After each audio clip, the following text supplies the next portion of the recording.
ত্রিপুরা রাজ্য দূষণ নিয়ন্ত্রণ পর্ষদের উদ্যোগে সবুজ ত্রিপুরার জন্য সাশ্রয়ী ও টেকসই জীবনধারা বিষয়ক রাজ্যভিত্তিক এক প্রদর্শনী অনুষ্ঠান অনুষ্ঠিত হয় শনিবার। আগরতলা প্রজ্ঞা ভবনে অনুষ্ঠিত হয় এই প্রদর্শনী। উপস্থিত ছিলেন মন্ত্রী অনিমেষ দেববর্মা, শিক্ষা দপ্তরের অধিকর্তা এনসি শর্মা সহ অন্যান্যরা। প্রদীপ প্রজ্বলন করে প্রদর্শনীর সূচনা করেন মন্ত্রী অনিমেষ দেববর্মা। এদিনের প্রদর্শনীতে রাজ্যের বিভিন্ন বিদ্যালয় থেকে ছাত্রছাত্রীরা অংশগ্রহণ করে।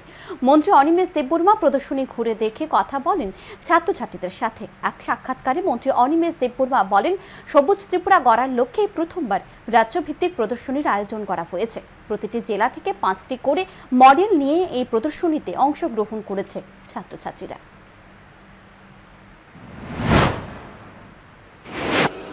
গ্রিন ত্রিপুরা, গ্রিনারি ত্রিপুরা করার লক্ষ্যে রাজ্যভিত্তিক একটা এক্সিবিশন এনভায়রনমেন্টের উপর আমরা প্রথমবার করছি।